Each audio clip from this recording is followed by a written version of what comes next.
Welcome, everyone. We'll be beginning the meeting shortly. I just wanted to give time for a few more people to join.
It's nice to see people's faces popping up. Yeah. Slowly. Welcome, dear friends, to the Northern Virginia Baha'i Center Sunday morning program. Please note that this program is being recorded and will be made available on the Northern Virginia Baha'i Center website, novabc.org. At this time, we invite all participants to turn their cameras on to create a friendly, welcoming atmosphere for meaningful conversation with our dear speaker. To enable your cameras, please move your mouse to the lower part of your screen and click on the video camera icon. You have been muted at this time to reduce audio feedback, and unmuting will be enabled after the presentation for you to ask questions and participate in the conversation. We want to take a moment to thank the Sunday morning program team, which includes Ismail, Chinichi, Sandra, and Emmanuel. We will now begin with our devotional program.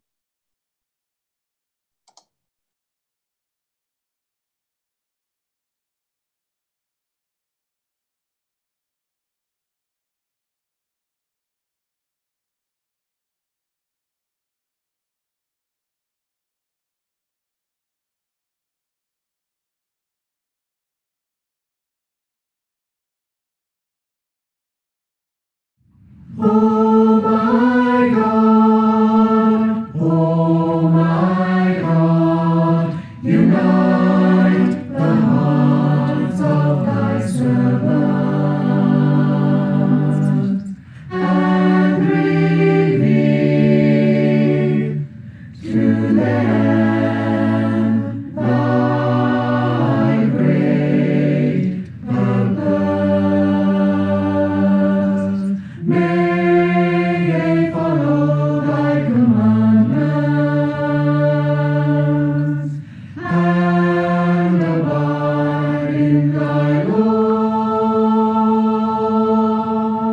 Help them, O God, in their endeavor, and grant them strength to serve thee. O God, leave them not to themselves, but guide their steps by the light of thy knowledge, and cheer their hearts by thy love. Verily, thou art their helper and their Lord.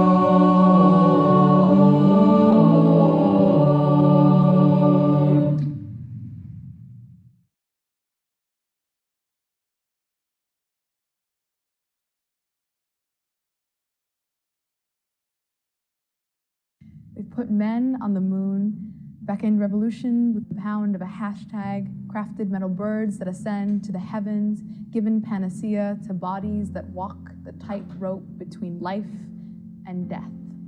And I'm afraid that our history books will begin with the word sorry.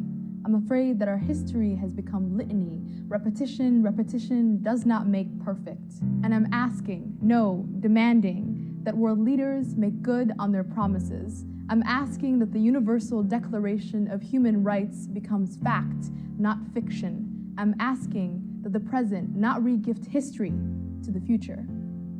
The bell is ringing. Take a seat, class has begun. But I don't know how to account for the 263 million absences, children left behind, children whom struggle to read but whose destinies have been written. If you're quiet enough, you can hear their muted voices, their footsteps on the graveyard of where their schools used to be, Gaza. Collateral damage in a war that has misplaced its meaning, Syria. Their fingertips wrapped around their books like rigid hands on a trigger, Nigeria. To well-trained eyes, they have become invisible, buried under the intersection of apathy and hollow deadlines, waiting. What happens to a dream deferred? It births child brides, child soldiers, and child laborers. Education is not a privilege. Education is a human right, the license to own one's own mind. I'm not asking you to recreate the wheel. I'm asking you to remember the giants whose shoulders we stand on. Nelson Mandela, Mahatma Gandhi, Martin Luther King Jr. The arc of the moral universe is long, but it bends towards justice, if and only if we shape it.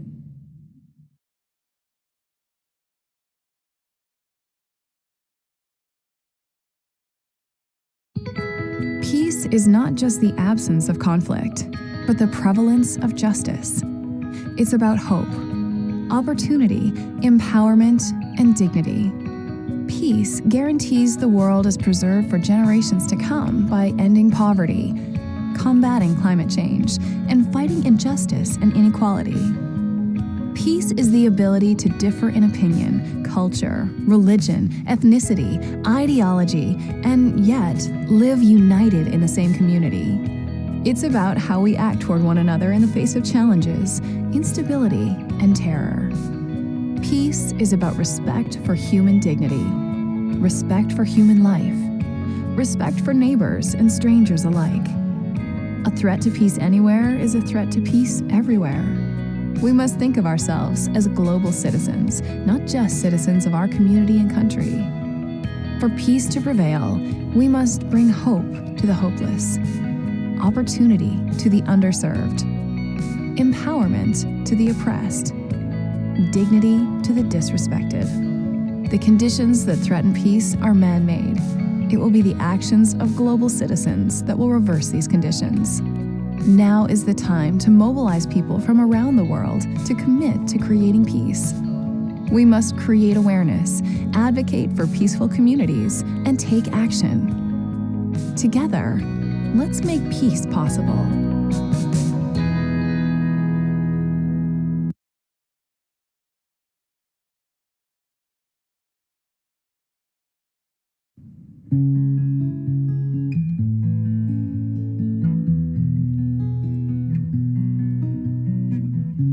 Love is not of the body, but completely of the soul. The soul. Love is not of the body, but completely of the soul. The soul. Love is not of the body, but completely of the soul. The soul. Love is not of the body, but completely of the soul. The soul. And those souls whose inner being is lit by the love of God, by the love of God, are even as spreading rays of light by the love of God, by the love of God. Love is not of the body, but completely of the soul. The soul. Love is not of the body, but completely of the soul. The soul. Love is not of the body, but the soul, the soul.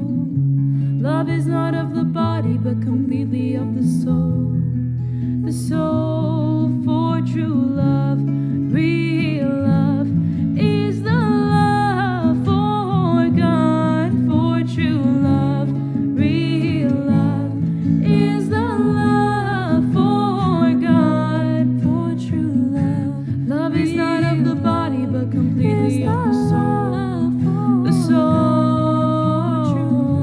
Love is not of the body, but completely of the soul, the soul. Love is not of the body, but completely of the soul, the soul. Love is not of the body, but completely of the soul, the soul. Love is not of the body, but completely of the soul, the soul. Love is not of the body, but completely of the soul, the soul.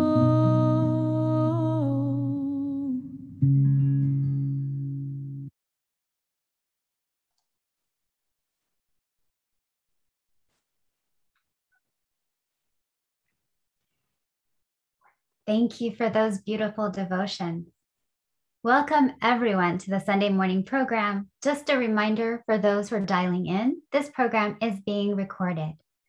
For the dear friends who have participated in our programs in the past, as well as those who are joining for the first time today, we thank you for attending and encourage you to participate fully in the discussions and Q&A, because this will provide for a truly rich experience for all of us to learn together. Today's theme is a continuation of a series on the alchemy of peace, key mindsets and habits to achieving peace from a Baha'i perspective. It gives me great pleasure to introduce Sovaida Ewing, who will be speaking on why choice is an undervalued superpower. Sovaida Ewing is an author, speaker, international lawyer, life mastery coach, and founding director of the Center for Peace and Global Governance, cpgg.org, a virtual think tank and online forum that pools and proposes principled solutions to pressing global challenges. Her latest book, available on Amazon, is The Alchemy of Peace: 6 Essential Shifts in Mindsets and Habits to Achieve World Peace. She also hosts a live video podcast called Reimagining Our World on Facebook and on the CPGG YouTube channel. This podcast is dedicated to creating a vision of the world we want and infusing hope that we can make the changes necessary to attain it. Without further ado, please allow me to welcome Sovaida to speak on why choice is an undervalued superpower. Hello. Good morning, everyone, to those of you who are in this area in Northern Virginia, and for those of you who may be joining from farther afield, good afternoon or evening, wherever you may be located. It's a delight to see you all. I'm seeing some screens, so I don't actually see you all, but I'm going to be sharing my screen, so it's going to occupy a chunk of the screen. I had hoped to catch a glimpse of you, but maybe once we get to the discussion portion, you will turn on your screen so that we can all actually see each other and look into each other's eyes to the extent one can do so on Zoom. All right, I'm going to go ahead and share my screen and we'll get going. So, go. One always holds one's breath, because you never know with technology. Okay, so the topic for today is why choice is an undervalued superpower. You know, whenever we are unhappy with our current reality, whether we're looking at it from the vantage point of our personal lives or our collective existence, i.e. the world with COVID and climate change and all the mess that we're in, and want to make changes, there is a particular process that we really ought to follow in order to be able to make effective change.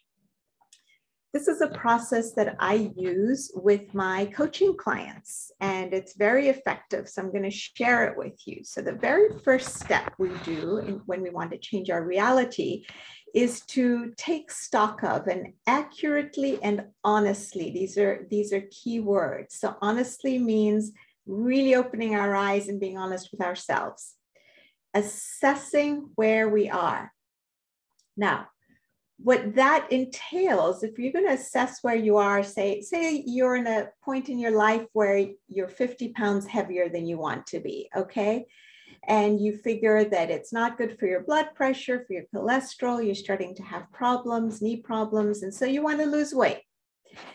So what the first thing to do is to honestly and accurately assess where you are, which means looking at the choices that you have made in the past in order to get you here. When we look at climate change, the world needs to accurately and honestly assess what choices we have made over the decades and centuries to get us to where we are today. Now, there are two kinds of choices we need to assess. One is the choice of thinking habits, or what I call mindsets. And the other is the choices we've made in terms of the behaviors we've had. So for instance, with losing weight, very often people associate food with comfort. Where they feel like they're lacking love in their life, they feel that that food, by taking it somehow, they have associated it with a feeling of love and satisfaction. So that mindset needs to shift if we're going to shed the weight. And then the habit, of course, is, for instance, constantly grazing during the day. You know, that drawer in the office, I always used to be amazed at my offices to see that the bottom drawer, and this is especially true for women, I don't know why, bottom drawer is full of chips and chocolate and cookies, and all through the day, whenever they were bored or stressed or happy or any kind of emotion, the drawer would get opened and out would come, you know, a bite of something or other, including donuts. Anyway, so the point is to take full responsibility for the choices that we've made in the past that have gotten us to where we are. This requires a dispassionate, clear-eyed, very matter-of-fact approach. What we're not talking about is beating ourselves up for what we've done in the past and choices we've made, because that does not benefit us. And in fact, it de-energizes us and just makes us feel so badly about ourselves that in fact, we often either repeat the same behavior or we go into complete apathy and paralysis. It's a form of bringing ourselves to account. Learning to use the past to learn so we can see what worked or what didn't work. What do we need to do more of? What can we do less of? And what can we tweak? As we do this, we have to understand that where we are today, so accurately assessing where we are, this is also just a snapshot in time. And that our current reality is not a predictor of our future. This is a key point. Our current reality is not a predictor of our future. Why? Because as individuals and society, we have the ability to harness free will choice to do things differently and create a better future and to actualize our potential. Now, the reason why this step number one is so important is because it helps us avoid slipping into one of the two typical reactions that human beings have to unpleasant realities. We talked about this in our first session last week. So for those of you who weren't here, I encourage Nova BC to upload the YouTube video quickly so that those of you who are here can actually watch it. And we talked about two typical reactions to unpleasant realities. In short, one reaction is, oh, I'm a victim, I'm at the mercy of circumstances. And the second is, oh my gosh, someone else is to blame for the mess we're in. And therefore I feel self-righteous and angry and ready to kind of assert myself and indeed be aggressive. So when we take responsibility, it forestalls these two typical reactions with all the consequences, the negative consequences that we discussed last time that I'm not going to get into. Another benefit of this accurate and honest assessment is that it enables us to see the wide variety of choices in front of us. You know, when we get into one of the two modes of I'm a victim or I'm angry, we become very myopic in what we see. And usually the range of choices we see are very few. We usually tend to go for this one limited, usually very self-destructive choice, which is either depression or aggression. Neither of those serves us very well. But when we stay at this level of matter-of-fact, accurate, and honest assessment, we see a very broad range of choices.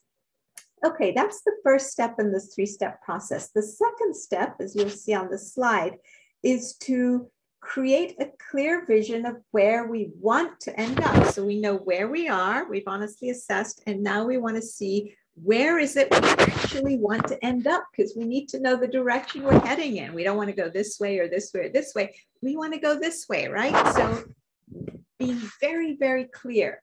There's a wonderful saying that I love. Frankly, I don't recall exactly who said it, but it's because it's been repeated by so many people.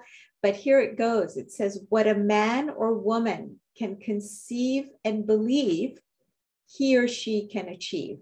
So in order to achieve something, to get somewhere, first we have to be able to conceive of it and then believe that it's possible. Now, having this kind of vision empowers and energizes us, and it galvanizes us to action. In other words, again, it acts as an antidote to the two biggest traps we talked about, again, which were the apathy and lethargy and paralysis of will, which we see in the world today, dealing with everything, starting from climate change to COVID, to nuclear proliferation, to terrorism, to genocide, you name it. There's just, it seems like we can't get our act together. So it's an antidote to that, and it's an antidote to a feeling of aggression and blaming someone else. This vision ultimately acts as a magnet that pulls us towards it. So instead of us pushing against things as we do when we're angry and aggressive, we end up being naturally pulled towards or gravitate towards something which is this higher vision of who we can be individually and collectively. Now, the third step, having decided where we are, where we want to be, is to then mindfully design steps one by one that get us from where we are to where we want to be. The key here is that we also need to be flexible along the way and to adjust our way as we go. It's sort of like climbing a mountain. You know, you start at the bottom, you know which peak you're headed for, and you chart out a path because there are many ways of getting up to the same place. But let's say you're halfway along and all of a sudden the trail you've taken is covered in fallen trees, or there's been an avalanche and it's blocked by rocks. Well, you don't just get angry and stamp your feet. You don't give up, which is what the person who feels like a victim is, woe is me, what's the point? Everything's futile, let me give up and go back. You don't do that. What do? You find a workaround. You say, well, is there another trail that can take me around these rocks or around these fallen logs? Is there another path I can take? Because you still want to arrive at your destination. So that is really key. Now, in doing so, in mindfully crafting these steps, what do we have to harness? The gift of free will, of choice. And we do this to change two things. To change the way we think, we're back to the same thing. You got to change two things. The way you think, understanding that failures are temporary and they provide us with an opportunity to grow, and that even suffering and disaster are full of opportunities. Recognizing that humanity is merely going through a turbulent adolescence. This is what we talked about last time, right? The new mindset, understanding this about the stage of development that we're at collectively so that we don't give up. and that we are also observing dual processes of integration and disintegration that are inevitable messiness associated with birth. And we looked at this in depth last time with the Phoenix effect, right? So again, go back if you haven't seen the video and watch it so that you understand what we're talking about. So shifting mindsets and shifting habits. Now think about what we talked about going up the mountain. A person who is prone to give up easily and to think about failure as permanent is going to give up when they encounter that pile of rocks on their trail. And they're going to say, you know what? What's the point? You know, I'm not, stories we start telling ourselves, I'm not a good hiker. You know, life always deals me lemons. What's the point? No matter whatever I do doesn't work. And we give up and we go back. So we have to shift the mindset into no, hey, okay, so this is a great challenge, opportunity. What's the opportunity here? Well, I may be able to find a path that is even more beautiful, that will take me through an area with more scenic views where I get to see the wildflowers and the valleys and maybe see a couple of waterfalls. Whereas if I'd stayed on this path, I wouldn't have. So this shift in the way we think about things. And when you start thinking that way, then you get really energized, like, ooh, this is exciting. Let me try and figure out what this alternative path may be. Let me use my tools. Let me get my map out or my GPS system, or, you know, get my phone out and call somebody who knows this terrain and ask them if they know of a better path. So all of a sudden, everything, the energy shifts because our mindset shifts. And therefore, what we do then shifts. Instead of walking back towards base camp, we keep walking and finding a different path. Now, notice how each of these 3 steps requires us to harness the gift of choice. Okay, that is really, really important. Now, we keep talking about this gift of choice. So let's actually examine the gift of choice and look at the nature of free will. Now, the famous 20th century psychiatrist, Viktor Frankl, is one of the best starting points I know of for a discussion of this topic. He described free will as a, quote, spiritual freedom. He said that this freedom of choice is actually a measure of our independence of mind as human beings. Fascinating. Now, one of his main theses was that nothing can ever take away our freedom to choose our reactions, either as individuals or collectively. No matter how bad the conditions and circumstances are, we are always free to choose our reactions. And he gave a perfect example that really none of us can argue with. He, as you may know, was incarcerated in one of the Nazi concentration camps. And he said that in those concentration camps, he was able to observe human behavior when faced with horrible, terrible, unjust, inhumane circumstances. So everybody's subjected to the same circumstances, right? And yet, he says, subjected to those same horrifying circumstances, some people behaved like angels and some behaved like swine. Those are his words. And here's one of the examples he gives. He says at the beginning of each day, the people who ran the camp would line the inmates up and would give each of them an old, a stale, crusty, dry piece of bread that needed to last them for the whole day. And he said some people would look around to see who is truly more in need of food than I am, and then they would share that crust of bread with the person more in need. Others did the complete opposite. So same circumstances, right? Same circumstances. Others would wait until somebody had set down their piece of bread and had turned their back for a split second, and they would grab it and steal it. So he said that our potentialities in life are actualized not on the basis of conditions, like conditions of a concentration camp, or the conditions of COVID, or the conditions of climate change, or the conditions of a genocidal neighborhood. It's not the conditions that dictate who we become. It is our decisions. So our choices, we're back. This is what it means to have independence of mind, free will choice, spiritual freedom.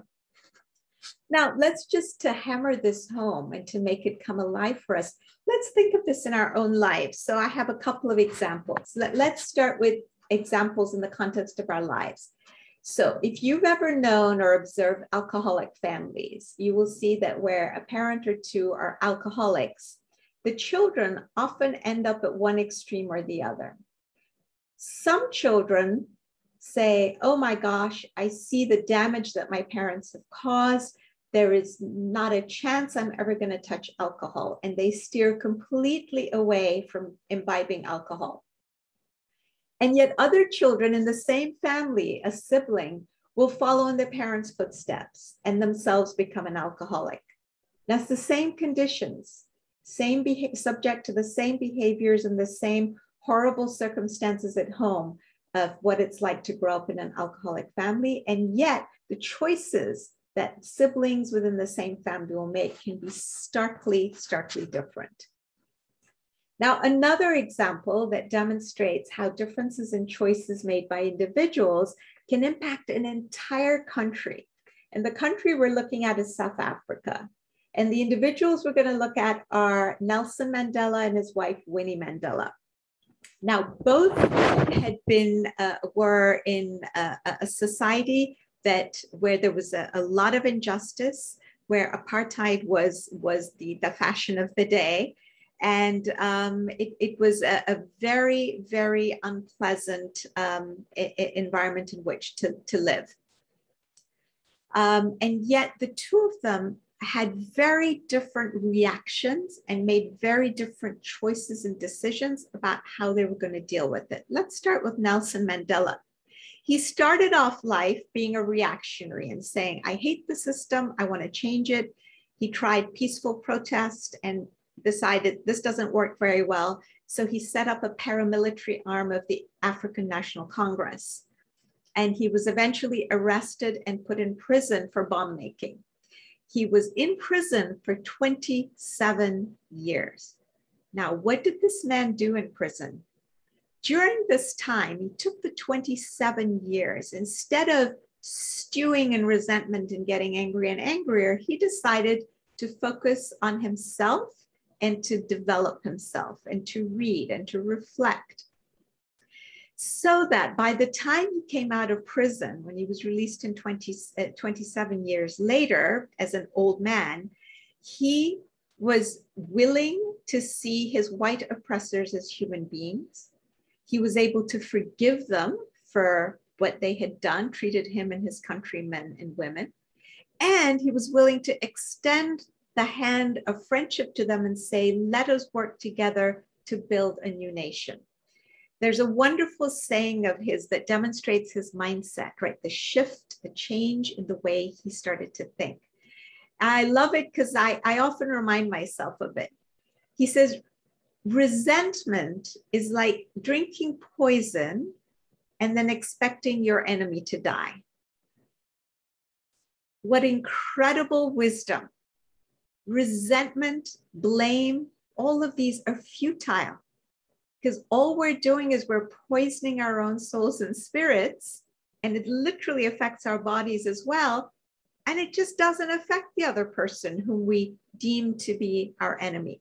So this man made lots of amazing choices in how to himself shift his mindset, shift his behavior, and how to view his enemy. Now, by contrast, his wife, Winnie, subjected to the same injustices, and having a horrific life, undoubtedly, chose to view the white oppressor as exactly that, her enemy, the white oppressor, and to deal with them with vengeance and with violence. And she's famous for having instigated a reign of terror through her security detail. And they even initiated something called necklacing that you guys are probably familiar with, where they would take people whom they thought were traitors to their cause and who had been collaborators with the apartheid system, and they would put rubber tires around their necks, fill them with gasoline, and then light them on fire. It was a horrific way to die. Now, when I look at the history of South Africa, I think, aren't we fortunate, and aren't the people of South Africa fortunate that the person who ended up being their first Black president was Nelson Mandela? Because he was able to try and to be a force for unity and for bridging, as he said, this huge chasm between the whites and the Blacks. And it's the reason why South Africa did not fall into a civil war, which is what everybody had predicted would happen after apartheid ended. Now imagine if someone like Winnie had become first president, of South Africa. What might have happened then with that whole spirit of vengeance and violence yeah. So it goes, what I'm trying to do with this example is to demonstrate that the choices we make can have massive impacts on ourselves, on our families, on our neighborhoods, on our towns and cities. And if we're in positions of power or end up at some point being in positions of power, they could make all the difference. Nelson Mandela did not know when he entered prison that he would be the first Black president of South Africa.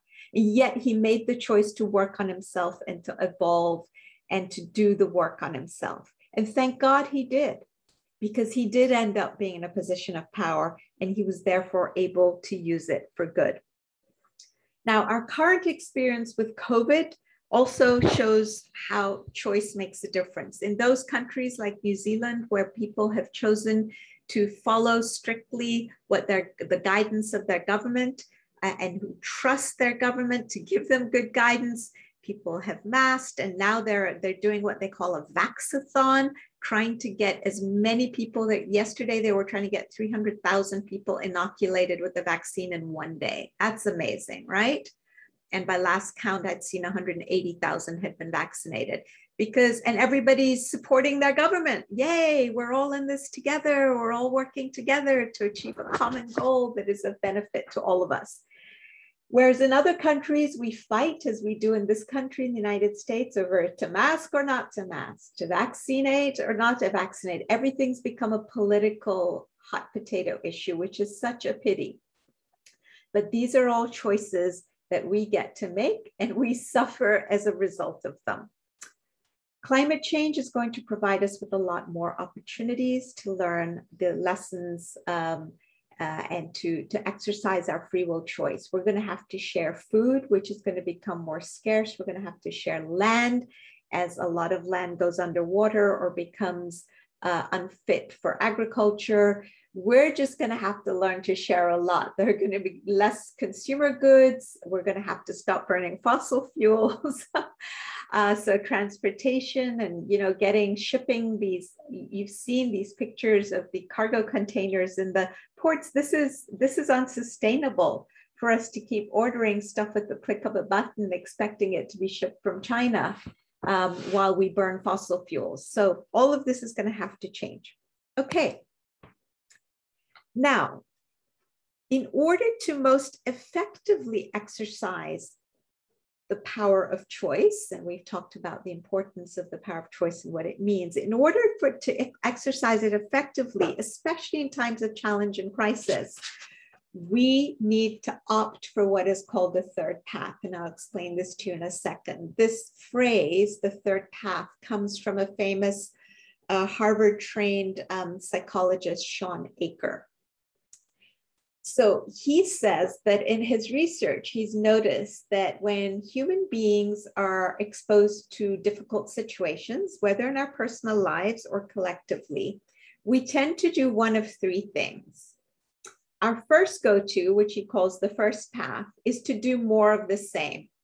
Something's not working well in your life and you just think, okay, if I just do this, but a little bit harder, just do more of it and faster and harder, then I'll have a different result. And you remember that old saying that the definition of insanity is doing the same thing over and over, expecting a different result. And yet this is what most of us do. We just do more of the same. The second thing he says we do, which he calls the second path, is we tend to undo some of the progress we've made and say, oh, maybe I've done too much of something. I should just roll it back and, take a few steps back and take stock. And that usually just ends up undermining progress we've achieved. And I'm going to give you a concrete example in a second. The third path, which is what he advocates doing, is going in a new direction that we've never gone in before, that we've never before considered, which requires creativity, which requires seeing new options and exercising free will in a new way. In order to be able to see the third path, it's very important that we not be depressed or anxious or angry, because when you're in that mode of being depressed or anxious or angry, you become myopic. You stop seeing creative new ways out of the problem.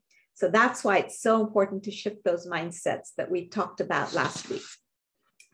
Albert Einstein talked about this. He didn't call it the third path, but he famously said that we humans cannot solve the problems that we've created with the same kind of thinking that got us here in the first place.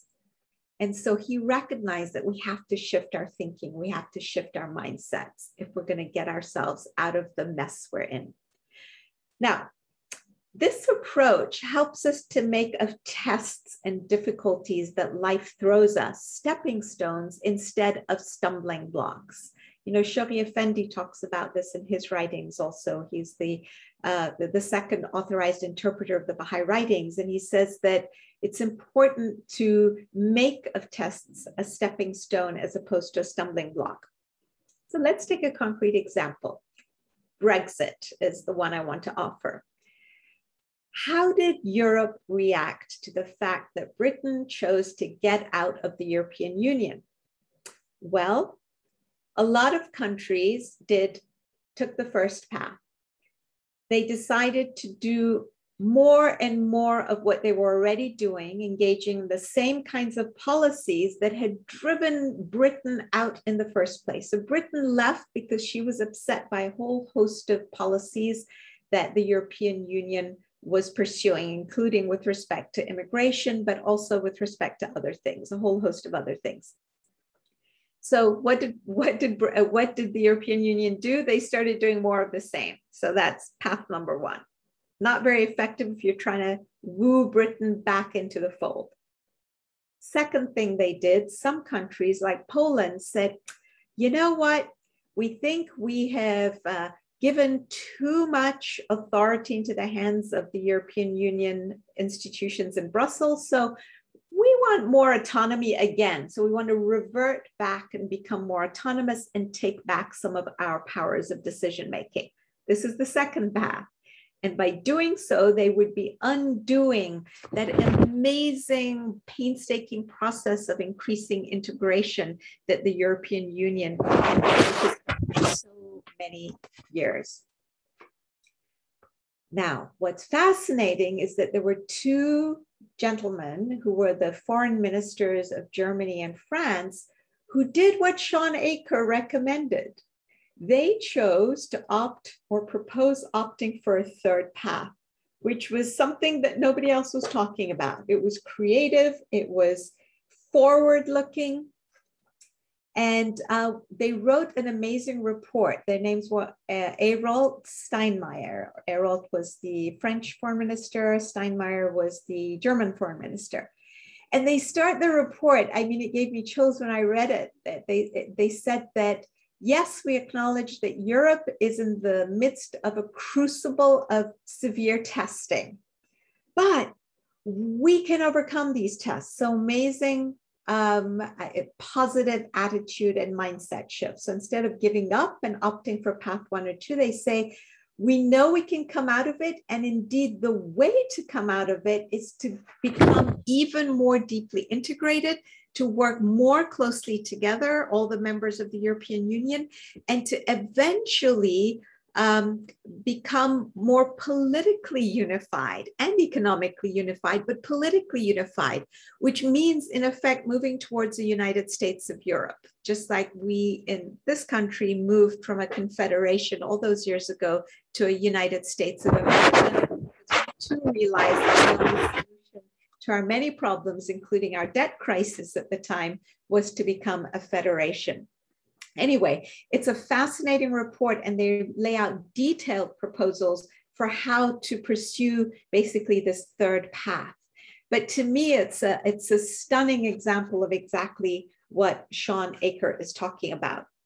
So this method allows us to make choices to develop those capacities and tools that we talked about in the last session that are fit for humanity at this stage in its collective development as it transitions from adolescence to maturity.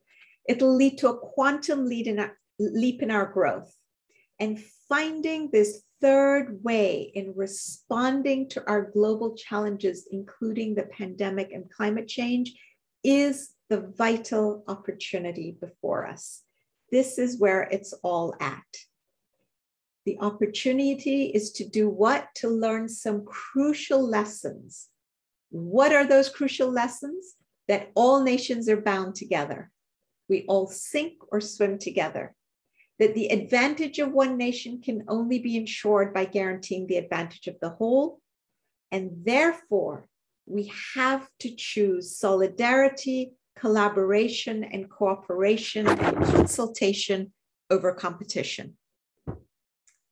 So I'm going to end by sharing this wonderful poem from Ella Wheeler Wilcox, an American writer, author, and poetess, which highlights the pivotal role and impact of free will choice. So here goes. She says, "But to every mind there openeth a way and way and a way. A high soul climbs the highway, and the low soul gropes the low. And in between on the misty flats, the rest drift to and fro. But to every man there openeth a highway and a low." This is our choice. "And every mind decideth the way his soul should go. One ship sails east and another west by the self-same winds that blow. 'Tis the set of the sails and not the gales that tells the way we go. Like the winds of the sea or the waves of time as we journey along through life, 'tis the set of the soul that determines the goal and not the calm or the strife." It's a beautiful poem, and she really hits the nail on the head, that the same winds that blow, we each have our sails. Some of us use those same winds to tack to the east, and some of us tack to the west. So again, like Viktor Frankl said, it's not the circumstances and conditions that determine our fate, it's the decisions we make about what we do. Now, if you folks are interested in the kinds of materials that we're sharing during the series of 4 presentations, I invite you to pick up a copy of The Alchemy of Peace, where you get a lot more of the same, and we discuss in detail the 6 shifts and mindsets necessary to achieve world peace. It's available wherever you are in the world at Amazon.com, or for those here at BahaiBookstore.com, or in Australia at the Australian Baha'i Distribution Service. Okay, I think that's it. I will stop sharing, and then we can get on to questions, comments. Thank you so much, dear Sovaida. Thank you for that beautiful poem. That really, it was just fascinating how close to what you were sharing. It presented this idea of our choice. Thank you for helping us reframe our thinking regarding our choices in the face of our circumstances, the opportunities and lessons they contain that we can use in our roles, as I guess you mean to say that we're protagonists in our own lives and ultimately in the life of society and ultimately towards achieving world peace. Dear friends, if you would like to turn on your videos so that we can have a more relaxed atmosphere in having this conversation. If you'd like to ask a question or make a comment at this time, please go ahead and raise your hand in the participant window, or you can type your question in the chat box. To raise your hand, click on participants, probably at the bottom of your screen. A window will open at the bottom. You can click on raise hand. To type a question in the chat, please begin your question, if it's a question, with a question mark. That way, that would indicate that so that I can quickly let our presenter know that you have a question. If you'd like, you can address your question to the whole group, or you can write it privately to me. My name is Farinaz. And let's go forth and see who has the first question.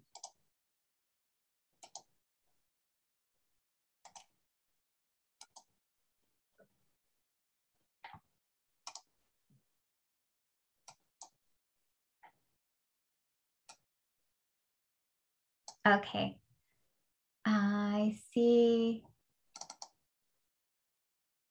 I have the participants window, exit full screen. All right, I think I saw a hand raised and then it disappeared. I see Mitchell Jacobson. Go right ahead, Mitchell.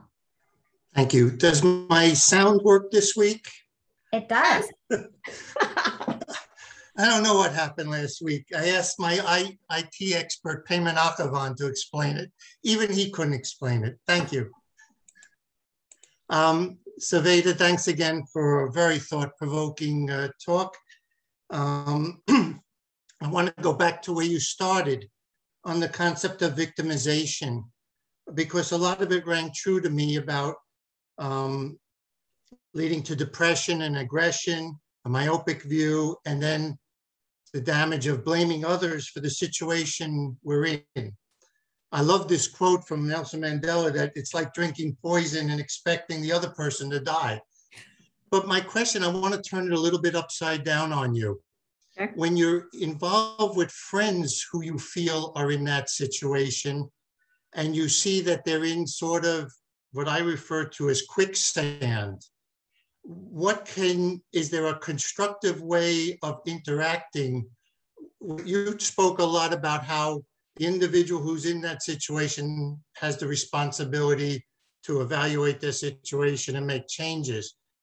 Is there a way for the people who see this and are interacting with their friends in a constructive way to help them? Thank you. That's such a great question. You know, shifting energy is the thing that I love and I'm interested in, and the kind of coaching I do is energy coaching. So yes, when you encounter a friend of yours who is mired in, I love the term quicksand, literally you watch them being sucked under, either by depression, this feeling that, we're doomed, we're going to hell in a handbasket.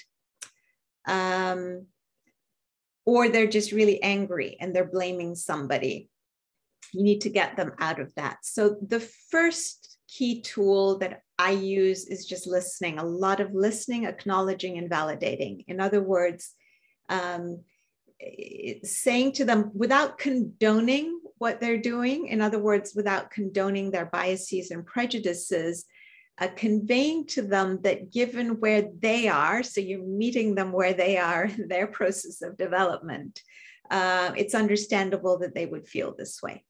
Let them empty their cup. You know, this is really the advice from Abdu'l-Baha, that you let the person empty their cup before you try to start to fill it. Because if it's full, then there's no place for any offerings to go.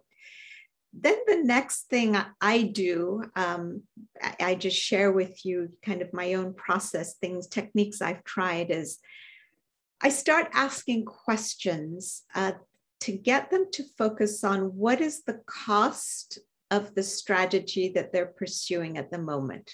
So if the strategy is one of blame, Where is it getting them? You know, take them down the line. Okay, so you blame, then what, then what, then what? Where is this getting you? And what is the cost to you in the meantime?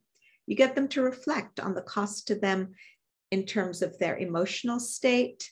You know, do you like feeling angry? Gosh, it must take a lot of energy to be this angry all the time. Or, wow, it must really suck to be depressed all the time. You know, you probably don't have energy to do anything. I bet you don't even want to get out of bed in the mornings, you know, blah, blah, blah, all of this. So get them to focus on the cost of their behavior and their emotional reactions, and help them to see that those emotional reactions and that apathy or anger stems from the way they're choosing to think about it.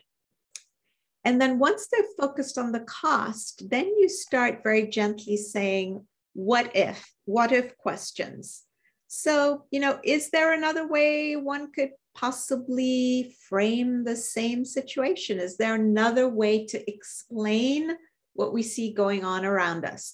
All you need to do is just to get the person to recognize that there's a possibility that their single interpretation to which they're so attached and that's making them either so mad or so depressed is not the only interpretation, and that there may be another way of looking at it. In fact, as soon as you're able to do that, you'll start to see their energy release, and you'll start to see them kind of say, oh yeah, well, maybe. And then if they can't think of anything, you can start prompting them. Well, what if? What if? So use the stuff from last week, this that comes from the Baha'i writings, right? What if all that's going on is that humanity is going through a turbulent phase of adolescence? When your child was learning to walk, did you chastise it every time it fell down? So what if this is all that's going on and it explains everything that's happening? And you can do what if questions with everything. What if, and then provide them. The other thing that we talked about globally was, what if all of this is this dual process of integration and disintegration? Have you ever wondered how a butterfly comes into being? Do you remember the incredibly messy process that's entailed? And yet when we look at the end result, none of us remember the mess that was the cocoon of the butterfly, right? All that goop and gross mess and, you know, the smell and all of it. We just look at the butterfly that's emerged, nor do we really think much about the caterpillar that it started life as. So you gently try to get them to shift. But first, acknowledge and validate. And second, get them unpack where they're going and show them that the path they're on is ultimately unsustainable for how they feel, unsustainable for humanity. It's like, okay, so we were away in New Hampshire for a week, staying with friends. And I took a walk with one of them in the woods, beautiful, beautiful area. And we were talking about the incredible polarization that's occurred here in the United States between the political parties. And without getting into it, she was saying that her family belonged to one party back home in a different state, and she belongs to a different party, and how she didn't. And I said, yes, it's amazing to me. And I told her it's Baha'is are nonpartisan, but as an observer, what I'm fascinated by is that both sides are very angry. And she burst out laughing and said, yes, you know, I didn't used to be an angry person, but over the last few years, I too have become very angry. And then she went on to tell me that the last time she visited home, she got into this thing with her uncle who belonged to the opposite party. And she basically was rude to him, shut him down, and he walked away. And so I looked at her and I said, well, you know, where does that get you? And if you keep doing that with other members of your family, what's going to be the end result? So taking them down. So this is the path you're on. What's going to be the end result? A year, 2 years, 3 years? And she said, oh my gosh, you know, I'm going to be alienated from my whole family. And I said, and how would that make you feel? Well, that would make me feel horrible and really sad. It's like, well, so what is an alternative option? How about trying to build bridges of understanding? And then I gave her some questions, proposed some questions. I said, what if next time you saw your uncle, you didn't talk about your political leanings, but instead asked him the question, which I use all the time, what keeps you up at night? What is it that you're afraid of? What is it that is of such concern to you? Because those are valid, right? Everybody gets to have things that keep them up at night. And you can't make people wrong for feeling scared about something. But you can get to know them by fleshing that out. And by asking those questions, you demonstrate that you really care about them. It's an authentic line of questioning as opposed to, oh my gosh, I can't believe you think that, or I can't believe you voted for X or you voted for Y, right? So anyway, those are some of the tactics I use. It's all about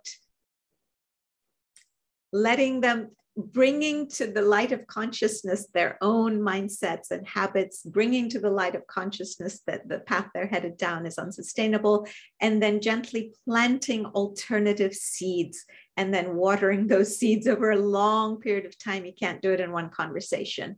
It requires several conversations over a period of time to help those seeds grow. And in some instances, those seeds are just not going to grow, and that's fine too. So I don't know if that helped.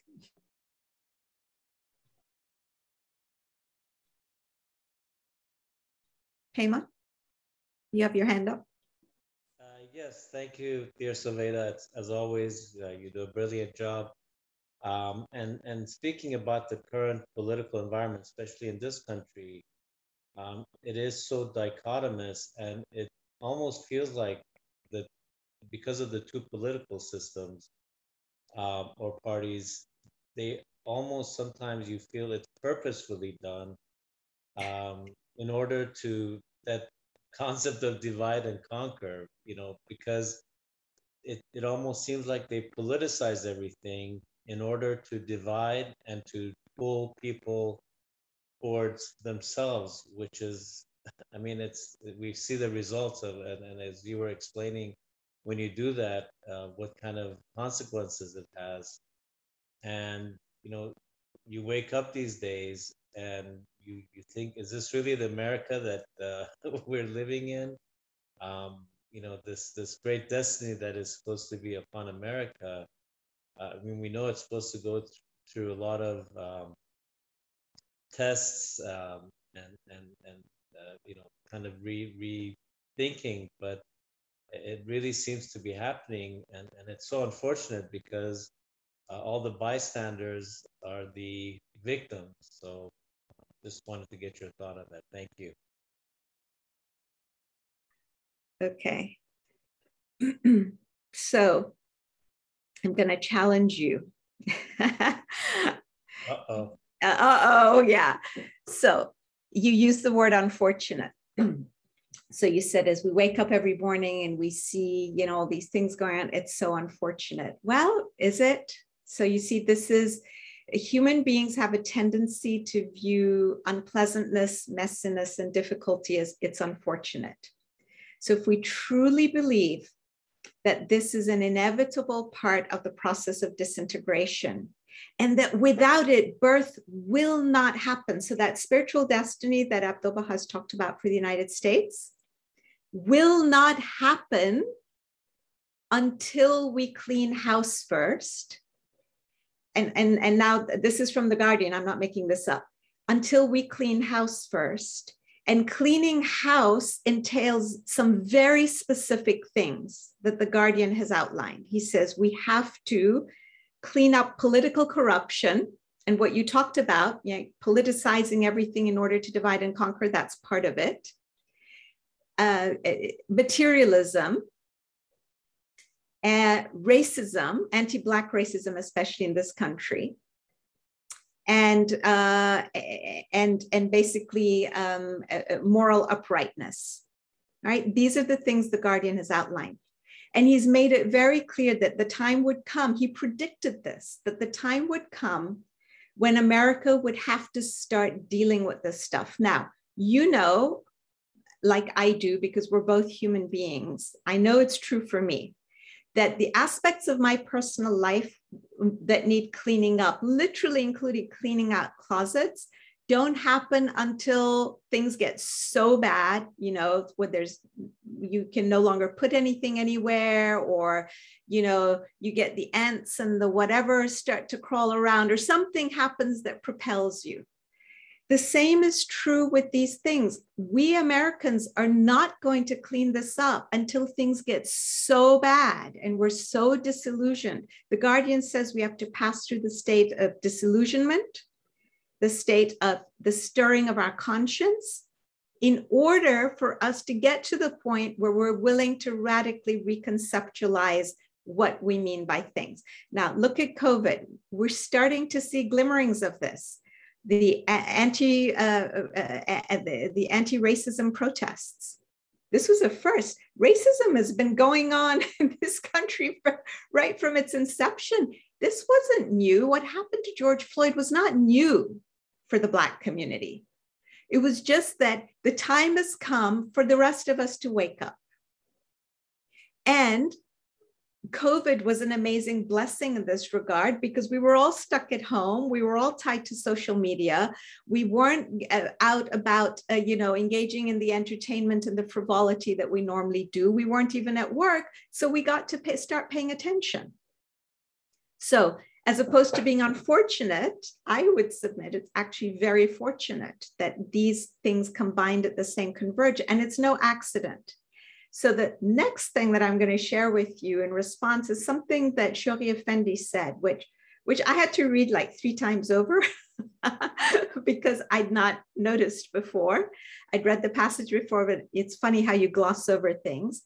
He says that the tribulations and the difficulties that this country, the United States, will face, he says, while some of it is avoidable, most of it is inevitable and God sent.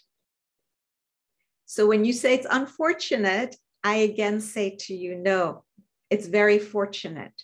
Thank goodness the time has come. It's time. But waking up is not pleasant. We're so deeply sunk in the sleep of heedlessness that it's going to be a very rude awakening. And yeah, the process is unpleasant. So in that sense, you may say unfortunate, but you know, we're moving towards a good thing. So not really unfortunate. This is good. And if most of it is inevitable and God sent, then we need to embrace it, as opposed to saying, what a pity, what a pity. This is not the America I know, right? And then the last thing is Baha'u'llah says that very often we learn, he says, we come to spirituality by, there's a tablet of his in which he says, we come to spirituality and recognizing the essence of who we are, our spiritual selves, by first engaging in the opposite. So we learn by contrast. And what this country is going through and has been going through for a number of years now is really dabbling in deeply in contrast. and we're now getting to start asking ourselves the question, is this really who we want to be? And you hear it on the news, you hear it everywhere. This was not a question we were asking 7-8 years ago. You didn't hear Americans saying, is this who we really want to be as a people? You didn't see books being written about it. You didn't see articles, and you didn't hear news anchors talking about it. Now you do. And it's not just a one-time thing, over and over. Now, we're not going to get over it overnight, right? As I said, even a personal habit like losing weight, it can take years to get with the program. So now we're trying to rehaul an entire society that has deeply entrenched, very destructive habits like racism. It's not going to happen overnight. And the process, as the writings say, is a tortuous path. So you take 3 steps forward and then you fall into a pit and then you have to climb out and you dust yourself off. And, you know, it's hard, but we'll get there. Thank you, Sovaida June. Amir has a question. Amir.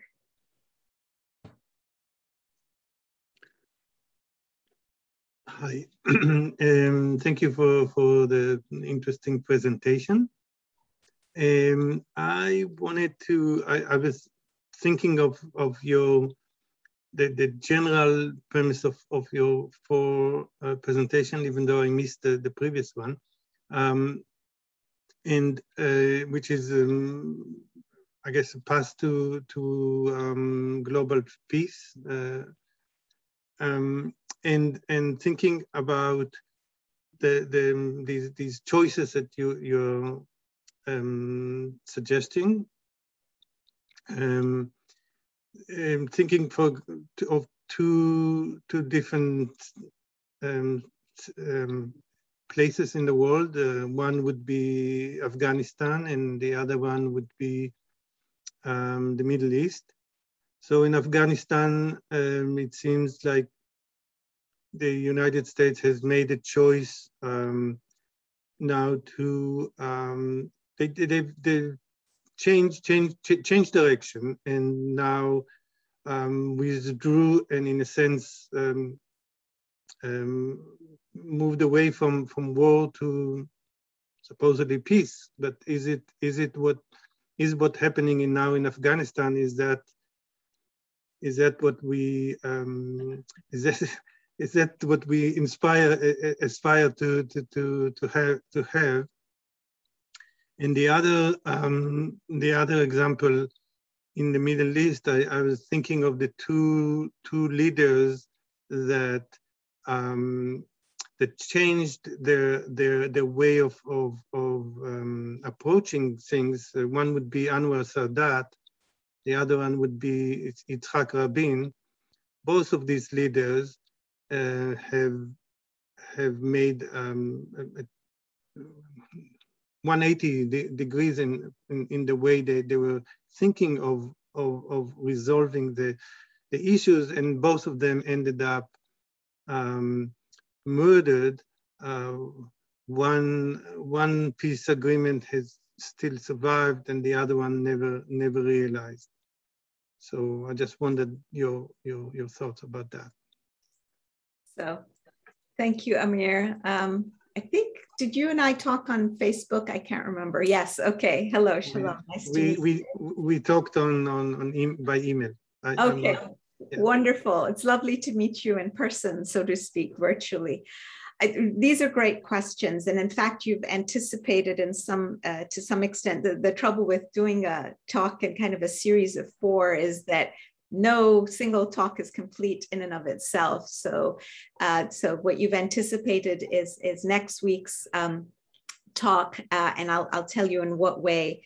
The short answer to your question about is the choice that we have made right now in Afghanistan, what we're talking about is, and you know this, but I'm just going to say it again for the benefit of those who may listen to this later. You know, we don't have clergy in the Baha'i faith, and I don't have authority as an individual, right? So what you're hearing from me is Sovaida's understanding of what the Baha'i writings say and how they apply in a situation. So having said that, the answer is no. What we're doing, what we're seeing in Afghanistan, this is not the kind of work towards peace that is consonant with or in alignment with a Baha'i vision. In fact, what's happening in Afghanistan is an abdication of responsibility on the part of the global community. And this is where it's at. So this is where you've anticipated my conversation next week. This next stage in the development of humanity, from where we are a turbulent adolescent to a fully fledged adult, mature human being, requires that we recognize that we need to take some steps that are fit for life for us as humanity today. So one of the areas in which we're sorely lagging behind is in the area of how we govern ourselves globally, so global governance. And Baha'u'llah, back in 1863, was talking about the need for a global world federation that would have a principle of collective security as part of it. that all nations would have to be part of this and that they would voluntarily come to it. It wouldn't be imposed on them. All nations would voluntarily come to it because they recognized it was in their own self-interest. And then part of this whole schema includes having an international executive and an international standing army, so that as soon as a nation of the world arises, does something that threatens the peace of the world in any way, all the nations arise collectively through the mechanism of this global standing force to bring that government to heel. Now, imagine if we'd had such a system in place long before any of these troubles festered. I mean, before Afghanistan became the problem it did today, right at the first sign of trouble, an international force, the whole international community would have stood up to whatever country it was that tried to go in and take over and create a puppet government or whatever. You know, there's a long history of different countries coming in and out of Afghanistan, trying to take over and impose their rule. And the same is true in other parts of the world. The whole Middle East crisis, and you're right, we've had two luminaries, both Anwar Sadat and Yitzhak Rabin, really tried, but it demonstrates that one or two individuals alone cannot shoulder the entire responsibility that it is the responsibility of the global community to undertake. Having said that, these individuals did also demonstrate how much an individual can do, right? I mean, I remember seeing on television when Anwar Sadat arrived at the airport, right, in Israel. I mean, it was an earth-shattering, momentous moment. It's like, wow, because it inspires all of us to see that things are possible. And what it should make each of us do is to think, well, what can I do as an individual if I too were to be courageous, if I too were to lend my hand and take a courageous step in the direction of peace? And imagine if lots of I toos came forward, then this would be so much more feasible. So one thing that's required is creating institutions and systems that require certain shifts in mindsets that I'm going to cover next time. And then the fourth thing, which I'm going to cover in the fourth session, is our responsibility as citizens of the world to elect leaders that are fit for purpose. We are not going to have the world we want if we continue electing unfit leaders. And this is our responsibility, not anyone else's. So I think I'm going to leave it at that for now. And I hope to see you again next Sunday. Thank you. Thank you so much, Sovaida. If there are no more questions, we can go ahead and close with our devotion. There's a final prayer. Oh, I wanted to actually remind everybody, sorry. Our speaker, as was mentioned for the next 2 weeks, is Ms. Sovaida Ewing, and she'll be speaking on October 24th about how we can overcome the scourge of nationalism, xenophobia, tribalism, and polarization using the oneness model. And October 31st, the following Sunday, she will speak on do the ends justify the means, or should the means be as worthy as the ends? Please plan to join us at the same Zoom link and invite your family and friends. Now we will end with a closing prayer.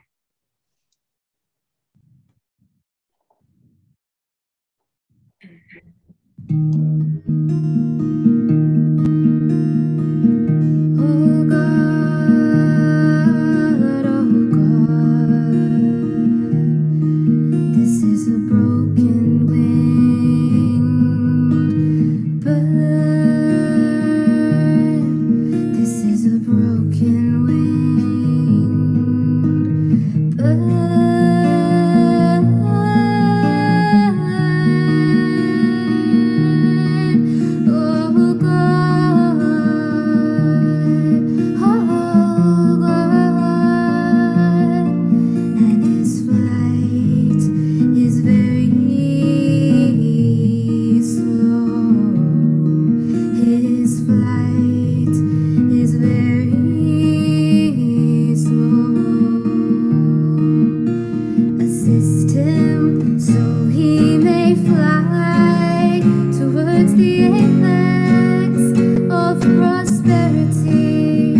Thank you, dear Sovaida. That was a wonderful presentation. Thank you, foreigners, for such a wonderful MC. Oh, you still haven't stopped recording. Thank you, Ismail. This is just really